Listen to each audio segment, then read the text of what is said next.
Welcome to Ruchika maths class. आज हम करेंगे एक्सरसाइज 7.2 क्वेश्चन नंबर 2। देखिए स्टेटमेंट क्या कह रही है, find the coordinates of points of try section of the line.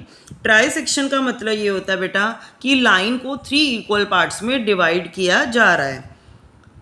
Line segment joining 4, -1 and -2, -3। मतलब आपके पास एक लाइन है, उस लाइन के कोऑर्डिनेट्स जो है वो है एक, हमने ज्यूम कर लिया ये 4, -1 है और b है -2, -3। तो ट्राई सेक्शन का मतलब होता है कि जो लाइन है वो 3 इक्वल पार्ट्स में डिवाइड हो रही है, मतलब first part, second part and third part.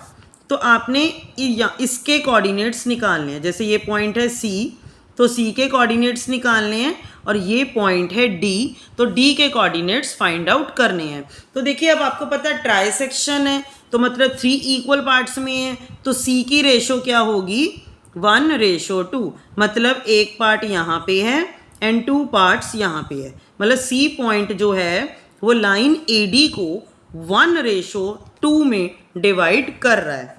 अब देखिए जो D पॉइंट है वो 1 एंड 2, मतलब जो D है वो AB लाइन को 2:1 में डिवाइड कर रहा है, क्योंकि जो AD है उसके पास लाइन के 2 पार्ट्स हैं एंड BD के पास लाइन का 1 पार्ट है। तो 1:2 means 2:1।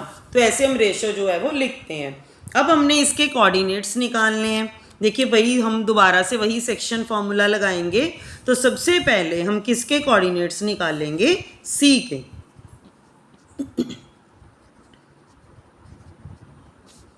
Coordinates of C।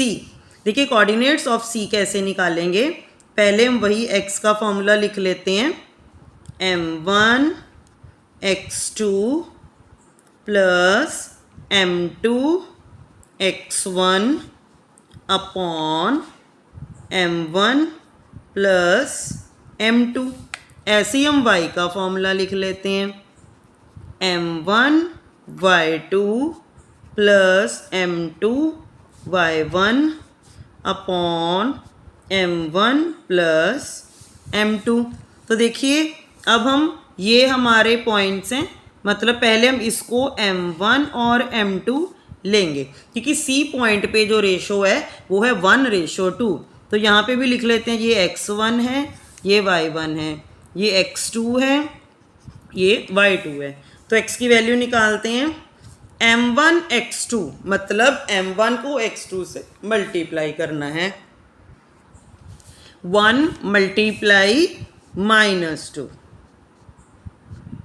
Plus m2 into x1, तो 2 मल्टीप्लाई 4। देखिए गलती ना हो, इसमें मिस्टेक हो जाती है कभी कभी। तो m1 प्लस m2 मतलब 1 प्लस 2, ठीक है जी। तो x की वैल्यू निकल जाएगी, 2 1 2 मतलब -2, 2 4 8, 2 + 1 3 मतलब 8 - 2 6, 6/3 आ गया 2। मतलब C पॉइंट का जो x कोऑर्डिनेट है वो आ चुका है हमारे पास 2।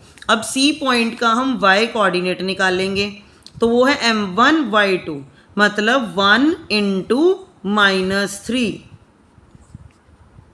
प्लस m2 y1 मतलब 2 × -1 अपॉन m1 प्लस m2। ठीक है जी। अब ये आएगा -3 प्लस -2 अपॉन 3, तो माइनस माइनस प्लस -5/3।